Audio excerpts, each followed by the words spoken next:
ቼም አልጠላትም። እንድትጠላት አይደለም ብዙ ነገሯ ተቀይሯል ያልኩ። በቃ እሷ አሁንም ስቲል አንተን አትወደም። ስለዚህ ዝም ብለህ ለምንድን ነው የምትደክመው? ይኸውልህ ናታን ስለማታውቂኝ እኮ ነው። እኔ በጣም ንጹህ ሰው ነኝ። ሱስ እንኳን የለብኝም። በቃ ንጹህ ሰው ነኝ እኮ። እሷን ከማፍቀር ውጪ ምንም ያደረኩት ነገር የለም። ይኸውልህ ሴቶች ጠልተውህም ሳይወዱህም ጭምር አብረው አግብተው ሊኖሩ ይችላሉ። ኤቢ ደግሞ እንደዚህ ልጅ አይደለችም። በቃ ማስመሰል አትወድም። ስለዚህ በቃ ፍታ፣ ወይ ደግሞ ካልሆነ ይሄን ሀገር ወይም ደግሞ ከተማ ቀይር። እኔ ሰውነቴን ቢቀይር ይሻለኛል፣ ብሞት ይሻለኛል። ዛሬውኑ ነው የምሞት። ዛሬውኑ ራሴን ማጥፋት አለብኝ። ኤቢ ብታዝንልህ መስሎ ነው። ይልቅ ተገላገልኩ ነው የምትለው። አሁን ለማንኛውም ይሄ እሞታለሁ ምናምን የሚለውን እብደት ተወው። ይኸውልህ አንተ ብትሞት በሁለት ቀን ውስጥ ትረሳለህ። አንተ ሞትክ ብሎ ማንኛውም ሰው ራቱን እንደማይበላውና ለማንም ሰው ጉዳዩ እንዳልሆንክ ልነግርህ እፈልጋለሁ። በቃኝ፣ ይበቃኛል። ዛሬውኑ ነው ራሴን የማጠፋው። ብሞት ይሻለኛል። ለማንኛውም ይሄ እሞታለሁ የሚለውን እብደት ተወው። እስኪ እንድታናገረህ የምችለውን ነገር አደርጋለሁ። እየምርህን ነው ናታን? አዎ፣ እስቲ እሺ ካለችኝ አናግርልሃለሁ። በጣም አመሰግናለሁ። ቴንኪዩ በያ፣ ቴንኪዩ። ችግር የለም። እሺ በል እንግዲህ አደራህን እሺ፣ በደንብ ንገራት።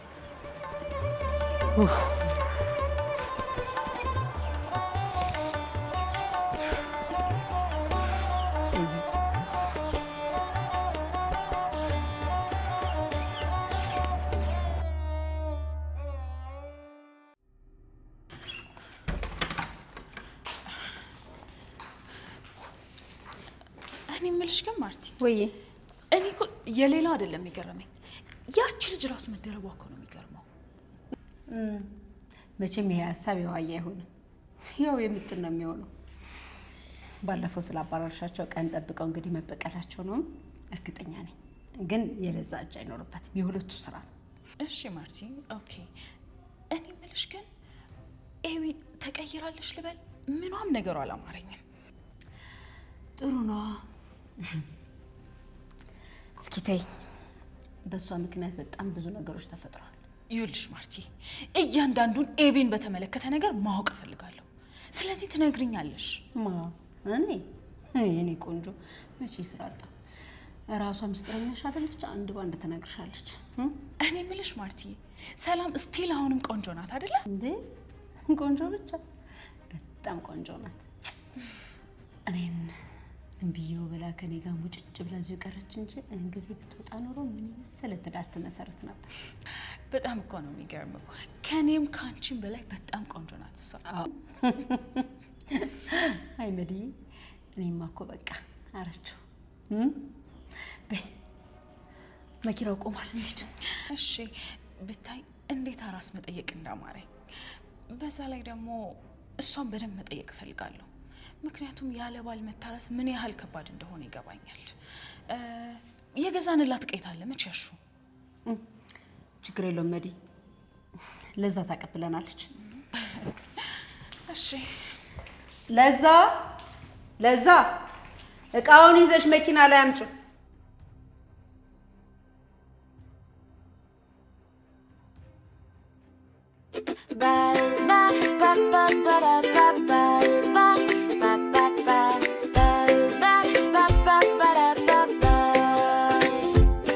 My baby, I gotta lie to you, baby. I gotta know me new ways, say no, I don't. ይግቡ። My baby, I gotta lie to you, baby.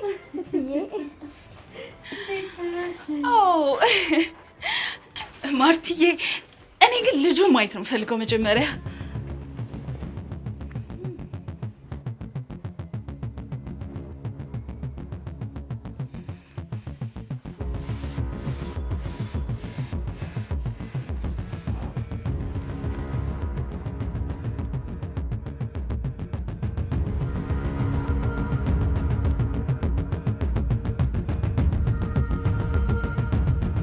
ጊዜው ቀትር ነው።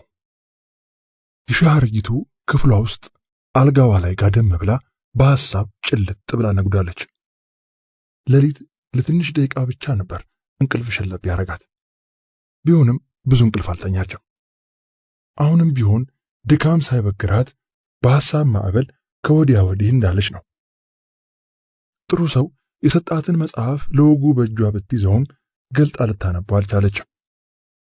ዘርፌ ቁርስ እንድትበላ ጠዋት ብትጠራትም በቃኝ ብላ ለመብላት ፈቃደኛ አልሆነችም። የምሳ ሰዓት ደርሶ ዘርፌ ባትቆጣት ኑሮ እንኳን ምግብ ለመብላት ከክፍሏ መውጣት አልፈለገችም ነበር። እንዲሁ ለወጉ የቀረበላትን ምሳ ነካ ነካ አድርጋ በቃኝ ብላ ተነሳች። ዘርፌ ምን ሆነሽ ነው ብትላትም ምንም እንዳልሆነችና የበላችው እንደበቃት መለሰችላት። ዘርፌ ግን ምግቡን ነካካችው እንጂ እንዳልበላች ብታውቅም ልታስጨንቃት ስላልፈለገች በዝምታን ያለፈቻት።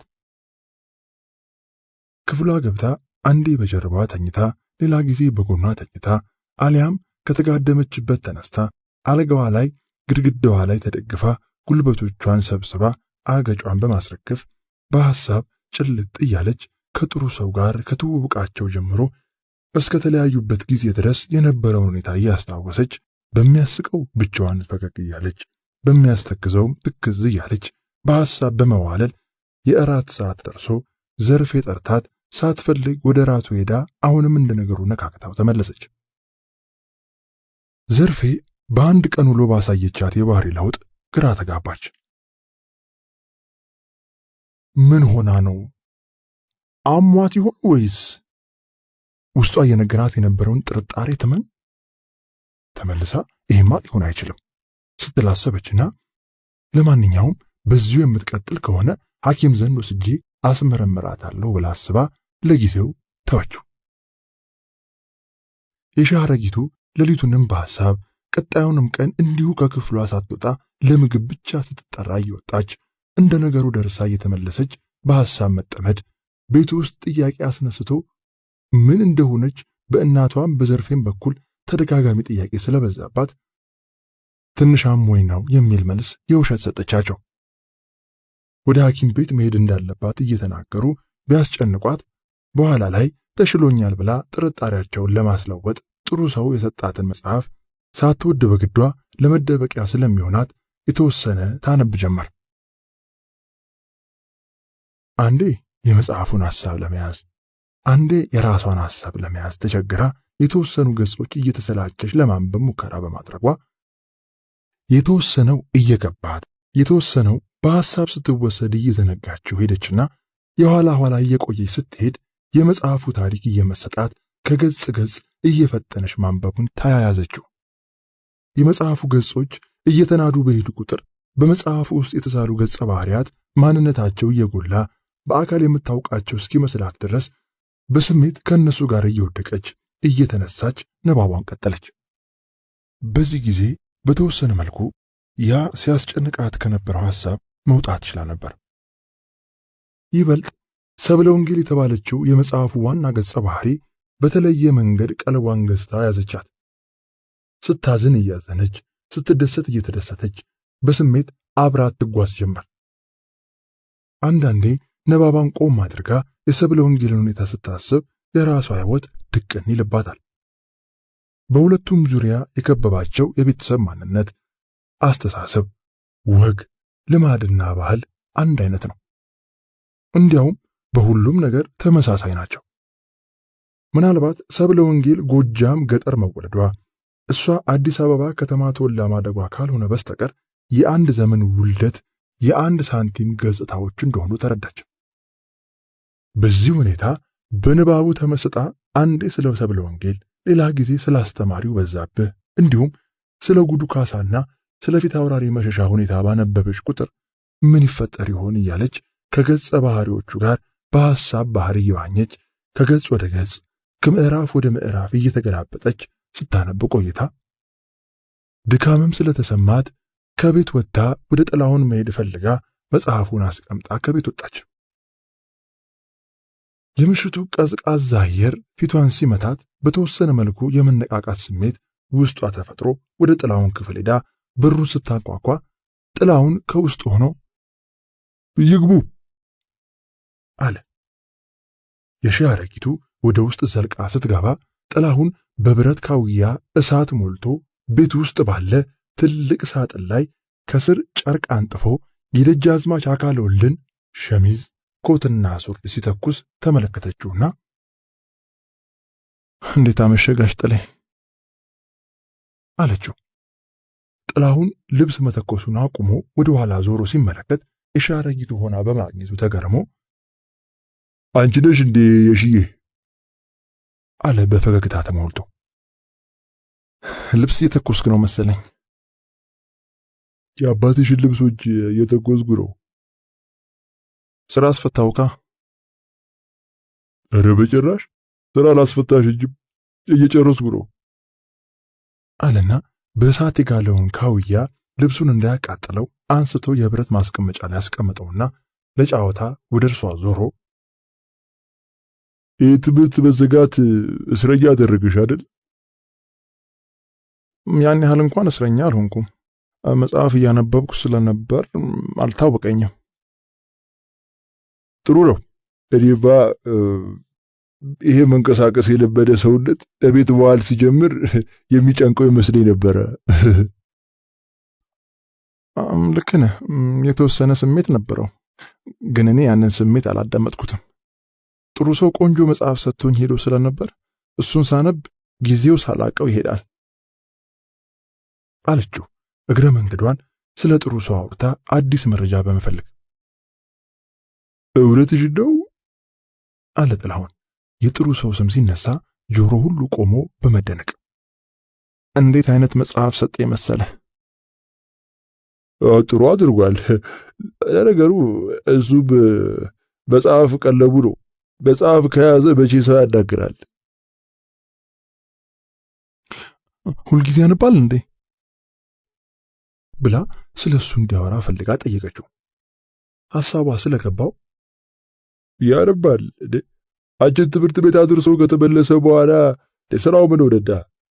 እዚሁ መጽሐፍ ውስጥ ነው የሚወርቀው። እንደው ግርም ይለኛል።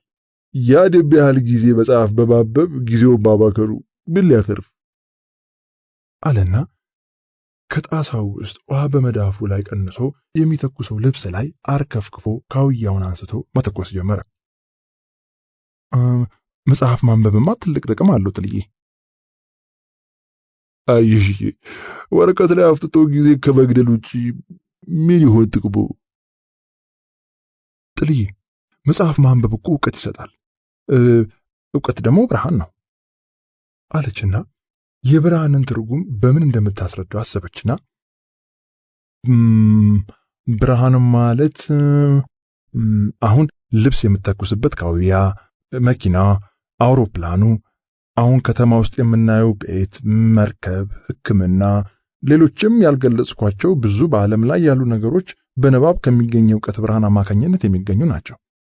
እነዚህ ዕውቀቶች በትምህርት በምርምር ሲታገዙ ለሰው ልጅ ጠቃሚ የሆኑ ነገሮች ይፈጥራሉ። ስለዚህ መጽሐፍት ድንቁርናን ማጥፊያ የዕውቀት ብርሃን ነው አለች የሺህ አረጊቱ ስለ ዕውቀት ብርሃን ይገባዋል ባለችው ገለጻ እያስረዳችው። ጥላሁን ስራውን እየሰራ ሲያዳምጣት ቆይቶ ያለችው ሁሉ ባይገባው ባለመማሪ ይሆናል ያልገባኝ ሲላሰበ የሆነ ሆኖ የተማረ ሰው ካልተማረው እንደሱ ካለው መሐይም መሻሉ አይቀርም ብሎ በማሰብ የሺህ አረጊቱ የተማረች በመሆኗ የነገረችው እውነት ሊሆን ይችላል ብሎ ለመቀበል ተገደደ። ልክቶ እያለሽ የሺ እኔ ምኑን አውቄው ብለሽ ለራሴ መሐይም እንደው ቀኑን ሙሉ መጽሐፍ ላይ ድፍት ብሎ በዋሉ ከንቱ ድካም መስሎኝ እንጂ መሽ በቅጡ ገብቶኝ ብለሽ አለ ጥላሁን። ስታነብ የምታውቃቸው ብዙ ቁም ነገሮች አሉ። አሁን ለምሳሌ ስለ አንድ ሕዝብ አኗኗር፣ ባህል፣ ልምድና ወግ ሊጻፍ ይችላል። ጸሐፊው ሲጽፈው አንባቢው ስለ እነዚህ ሕዝቦች እንዲያውቅ እግረ መንገዱ በሚጽፈው ታሪክ ውስጥ ጥሩ የሆነው በጥሩነቱ እንዲወስደው፣ መጥፎ ባህል የሆነውን ከመጥፎነቱ እንዲማር በማሰብ ነው። ስለዚህ አንባቢው ሲያነብ ይህንን ዕውቀት ያገኛል ማለት ነው አለችና ተጨማሪ ማብራሪያ ሰጠችው። ጥላሁን በሰጠችው ገለጻ ተመስጦ ስራውን እየሰራ ያዳምጣት ነበር። አሁን እኔ ያነበብኩት ያለሁት መጽሐፍ እንዴት ጥሩ መጽሐፍ መሰለ። በዳልሽ ጥሩ መጽሐፍ ቢሆን ነው እሱ በሰጠሽ። ለመሆኑ መጽሐፉ ስለምንድን ነው የሚያወራው ብሎ ጠየቃት። የሺህ አረጊቱ መጽሐፉ እሷ ላይ ያሳደረው ተጽዕኖ ከፍተኛ ስለነበር በስሜት ተሞልታ ስለ መጽሐፉ ይዘት እስከ ደረሰችበት ምዕራፍ ድረስ ትተርክለት ጀመር። ስለ ሰብለ ወንጌል፣ ስለ በዛብህ፣ ስለ ፊት አውራሪ መሸሻና በጊዜው ስለነበረው ማህበረሰብ አስተሳሰብ በምትነግረው ሰዓት ጥላሁን በትረካዋ እየተመሰጠ ሲሄድ ጭራሽ ልብስ መተኮሱን አቁሞ ፈዞ ቆሞ ያዳምጣት ጀመር።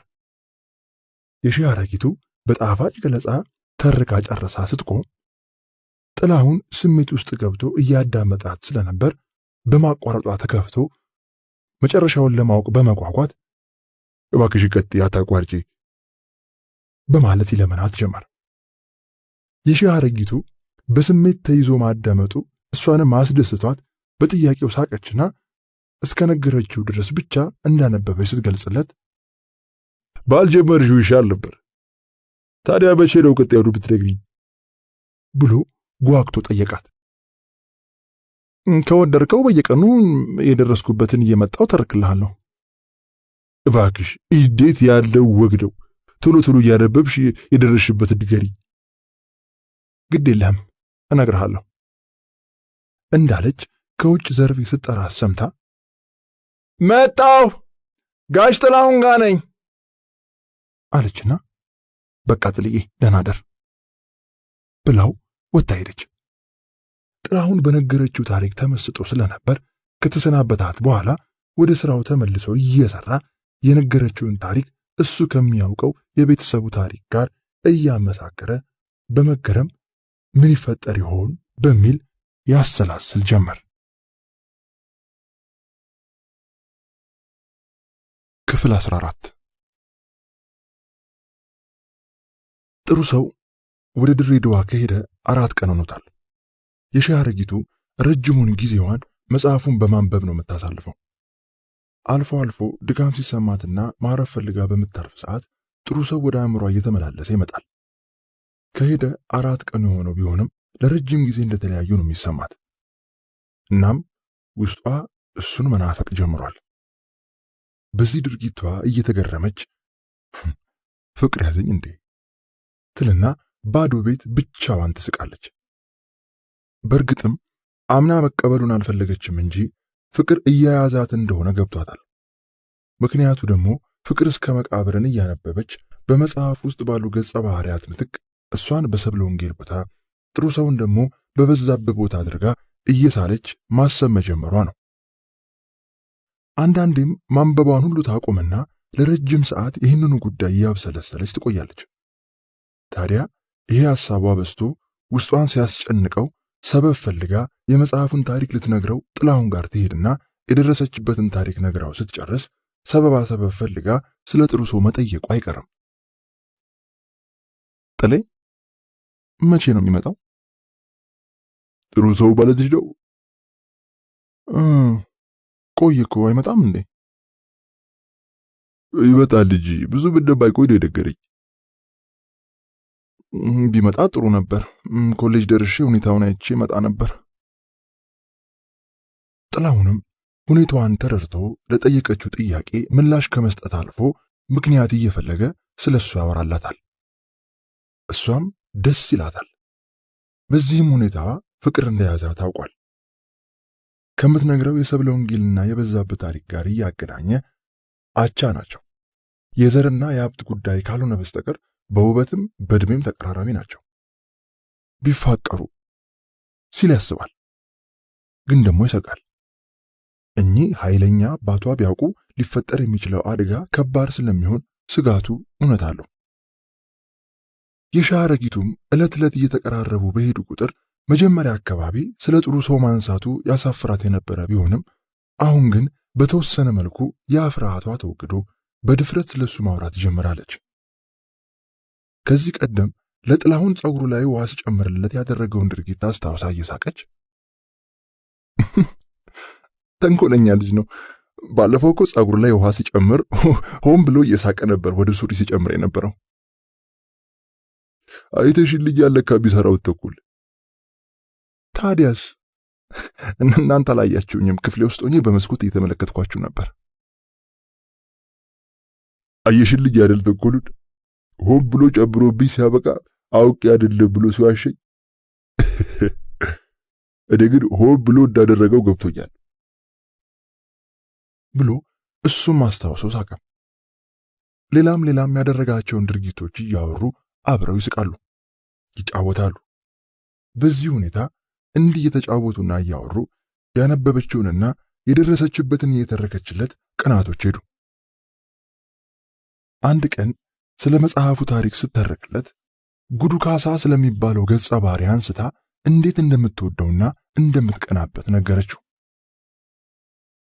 ሰብለ ወንጌል እሱ ባይኖርላት ኖሮ ያን ሁሉ ፈተና እንዴት መቋቋም ትችል ነበር ስትል ነገረችውና ወደ ራሷ ህይወት ተመልሳ ከጥላሁን ጋር በመቀራረባቸውና የልቧን ስታወራለት እያዳመጠ መፍትሄ ስለሚሰጣት አንተ እኮ ለኔ ጉዱ ካሳ ነህ አለችው። ልክ አንቺ ሰብለ ወንጌልን እንደውሹ ሲላት ደስ ብሏት በሳቅ ተፈነከነከች።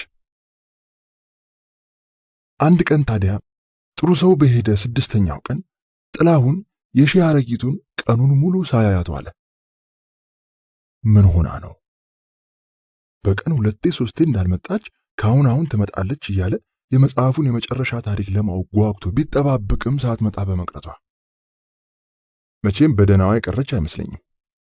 ለማንኛውም ሄጄ ልያት እስቲ ብሎ ማታ ላይ ወደ ክፍሏ ሲገባ አልጋዋ ላይ ተቀምጣ ጉልበቶቿን አጥፋ ጉልበቶቿ ላይ አገጯን አስደግፋ በሐሳብ ሰጥማለች። ፊት ለፊቷ ያ ስተርክለት የነበረው ፍቅር እስከ መቃብር የተሰኘው መጽሐፍ ተቀምጧል። ገብቶ አጠገቧ እስኪደርስ ቀና ብላ ላየችው። አቺሽ ብሎልሽ ነው ቀኑን ሙሉ ብቅ ሳቲ ልቤን እንደዚህ አንጠልጥለሽ የጠፋሽው? አረ ለቦሩ ብሎልሽ ነው?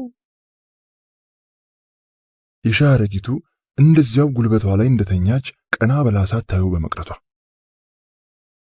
ወይስ ልቤ በሰቀሉን አውቀሽ ልታሰቃይ ከጅለሽ ነው? ንገሪኝ እንጂ ቢላትም ዝም እንዳለሽ በመቅረቷ ዝምታዋ አለ ምክንያት አይደለም ብሎ አሰበና የሺህ ብሎልሻል አበበሽ እንዴ አላት ጎንበስ ብሎ ፊቷን ለማየት እየሞከረ። የሺህ አረጊቱ ቀና ብላ በጭንቅላቷ ንቅናቄ እንዳላመማት ገለጸችለት። ብሎልሽ ነው ታዲያ አዳግሪ እንጂ አለና ካጎነበሰችበት ቀና ሲያደርጋት እያለቀሰች መሆኑን ተመልክቶ ደነገጠ። ለብድነው ብታለቅሽው? እሺ እንደዚያው እያለቀሰች ምንም ስትል መለሰችለት። አለ ምክንያትም አይደለም እያለቀስሽ ያለው አንድ ነገር ባውለሻል። በቤት ውስጥ የተፈጠረ ችግር አለ እንዴ? የለም። ታዲያ ብሎልሽ ነው በቤት ውስጥ ካሉት ሰዎች ተጣላሽ? አልተጣላሁም። ብድነው ታዲያ ቢያስለቅስሽ ለምን አትነግሪኝም? እሺ ብሎ በጥያቄ ሲያስጨንቃት እያለቀሰች ሞተ አለችው። ባዴ ሞተው ግራ ገባው። በቤት ውስጥ ሰላም ነው። ቤተሰቡ የማያውቀው እሷን የሚያስለቅስ ሟች ማን ይሆን ብሎ በጥያቄ ተወጠረ። በዛብህ ጥላሁን በውኑ ዓለም የሚያውቀው አንድ የቅርብ ዘመዱ እንደሞተ ሰው ደንግጦ በቦትኩት በጄሌ ቦተው ጠዋት ነው መሞቱን ያወቅኩት አለች የሺህ አረጊቱ እያለቀሰች።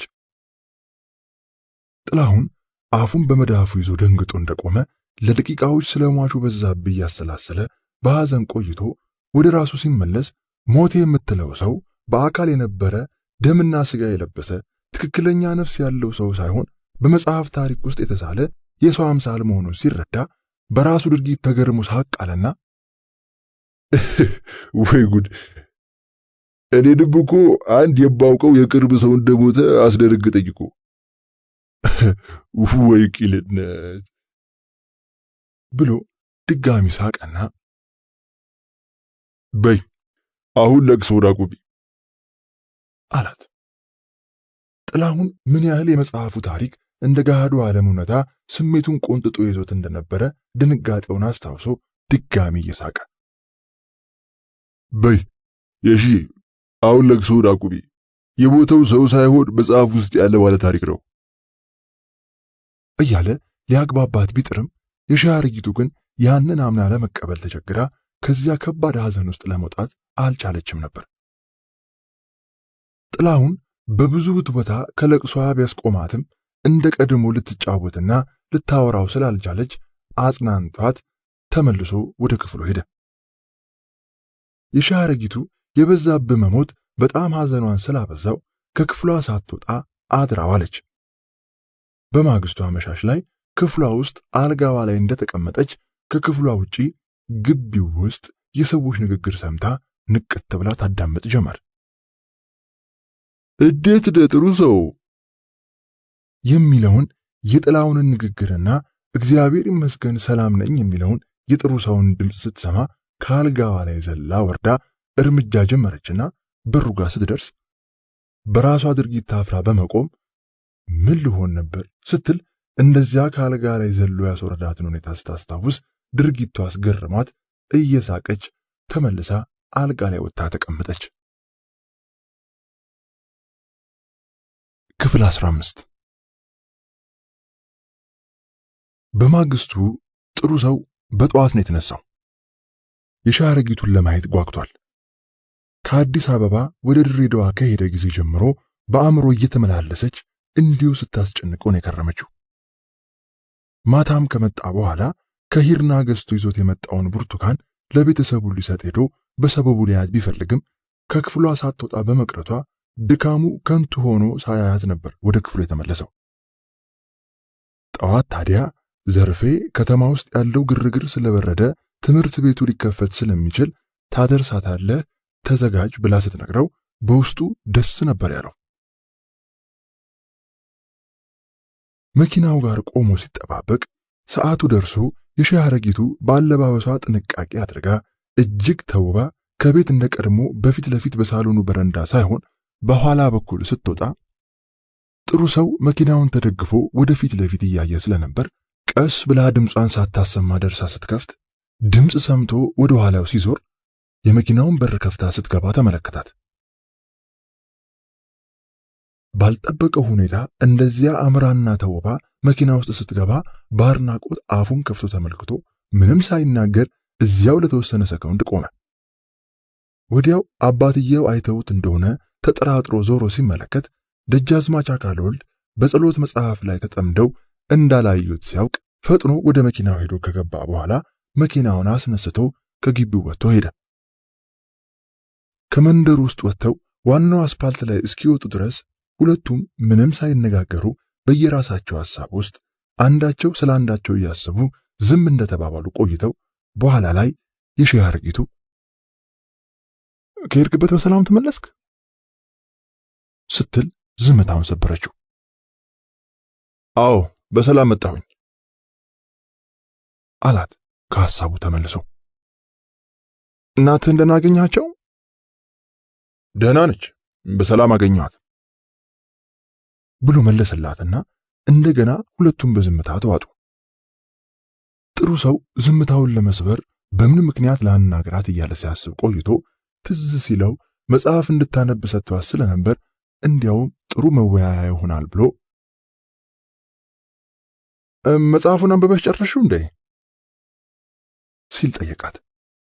የሻርጊቱ ስለ መጽሐፉ ሲያነሳባት ንቅት ብላ እንዲያውም አስታወስከኝ በሚል ስሜት ወደ እሱ ዞራ አፍጥጣ እየተመለከተችው ቆይ ምን አይነት መጽሐፍን የሰጠኸኝ ስትል ተቆጥታ ጠየቀችው። ጥሩ ሰው እንደዚያ መቆጣቷ ገርሞት ምን ሆነ አልወደድሽው ብሎ ጠየቃት። የሻርጊቱ በተከፋ ስሜት ያበሳጫል እንጂ ስትል ስሜቷን ገለጸች። ምኑን ያበሳጨሽ? ቆይ በዛብህ መሞት ነበረበት? ጥሩ ሰው የመጽሐፉ ታሪክ ምን ያህል ስሜቷን ገዝቶት እንደነበር ከሁኔታዋ መረዳት በመቻሉ የበዛብህ ሞት ያሳዝናል አይደል ሲላት፣ ያሳዝናል፣ በመሞቱ በጣም ነው ያዘንኩት ብላ መሞቱ ምን ያህል እንደጎዳት ገለጸችለት። ጥሩ ሰውም በተፈጠረባት ስሜት እየተገረመ በጉዟቸው ላይ ስለ ገጸ ባህሪያቱ ማንነት እያነሱ እየተከራከሩ ትምህርት ቤት ደረሱ። መኪናውን አቀዝቅዞ ዳር ይዞ ሲቆም የሻይ አረጊቱ ልትወርድ ፈልጋ ቀድሟት የሚወርድ ስለመሰላት እንደተቀመጠች ዞራ ፈገግ ብላ ስትመለከተው ሐሳቧ ገብቶት እዚያው ቦታ ላይ እንደተቀመጠ ሳይንቀሳቀስ ሳቅ አለና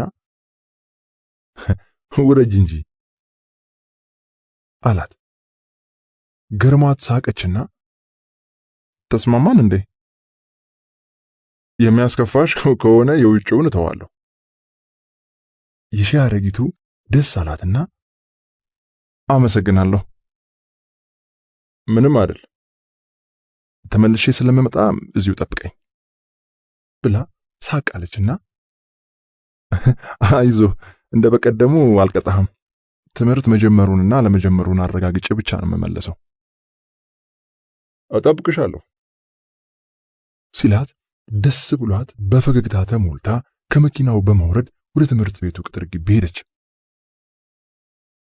ጥሩ ሰው እዚያው መኪና ውስጥ እንደተቀመጠ ወርዳ የምትሄደውን የሻይ አረጊቱን በአድናቆት ሲመለከታት ቆይቶ ቅጥር ግቢ ውስጥ ገብታ ከዓይኑ ስትሰወር ስለ ውበቷና ስለ ቁንጅናዋ እያሰበ በሐሳብ ጭልጥ ብሎ ሄደ። ከገባበት ሐሳብ የነቃው ከቆይታ በኋላ የሻይ አረጊቱ ከትምህርት ቤት ቅጥር ግቢ ወጥታ ስትመለስ ተመልክቶ ነበር። መኪናው ጋር ደርሳ በሩን ከፍታ ወደ ውስጥ ገብታ ተስተካክላ እየተቀመጠች ዝም ብለን የደከምነው አልተጀመረም፣ አብዛኛው ተማሪ የመጣ ባለመሆኑ ትምህርት አልተጀመረም አሉ አለችውና ለነገሩ እንኳንም ዛሬ አልኖረ አለች። ጥሩ ሰው የመኪናውን ሞተር እያስነሳ ምን ነው ሰሞኑን የዚህ መጽሐፍ ጉዳይ መንፈሴን ረብሾት ነው ያልኩት፣ ድብር ብሎኝ ስለከረምኩ ትንሽ ዘና ማለት ፈልጌ ነው አለችው። ሰሞኑን ሐዘን ላይ ነው አይከረምሽው? ውስጤ እንዴት አዝኖ ነበር መሰለ። እስቲ ጥሩ አየር ወደሚገኝበት እንዳ ስትለው ጥሩ ሰው መኪናውን አንቀሳቅሶ እያሽከረከረ ወዴት ልንዳ ሲል ጠየቃት። ደስ ወዳለህ ንዳ፣ ከቻልክ ከከተማ ውጪ ንጹህ አየር ወደሚገኝበት አካባቢ ብላ ኃላፊነቱን ለሱ ስትሰጠው መኪናውን እያሽከረከረ የተወሰነ መንገድ እንደሄደ ስጋት ገባውና ቤት አይቆጡ ይሆን? ግድ የለህም ኃላፊነቱን እኔ ወስዳለሁ አለችው ስጋቱ ገብቷት። ጥሩ ሰው እሺ አለና የመኪናውን ፍጥነት ጨምሮ እያሽከረከረ በቸርችል ጎዳና አድርጎ ፒያሳ ደርሶ የሚኒሊክን አደባባይ ተሽከርክሮ ቀጥታ በአዲሱ ገበያ የሱሉልታን መንገድ ይዞ ይነዳ ጀመር። በጉዟቸው ላይ ሁለቱም ዝም ተባብለው ነበር። የሻይ አረጊቱ በመስኮቱ በኩል ውጭውን እየተመለከተች እርሻዎች፣ ሜዳ፣ ተራራውን፣ ለምለም በሳር የተሸፈኑ ሜዳዎችና በአደይ አበባ ያጌጠውን ምድር ስትመለከት መንፈሷ በደስታ ተሞልቶ አየህ ቦታው እንዴት እንደሚያምር አለችው። ጥሩ ሰው ከገባበት ሐሳብ ውስጥ ወጥቶ ደስ የሚል ስፍራ ነው ሲል መለሰላት። እዚህ ነን በቃ አለችው በጣም ደስ እያላት። ጥሩ ሰው የመኪናውን ፍጥነት ቀንሶ ቦታ ፈልጎ ቆመ።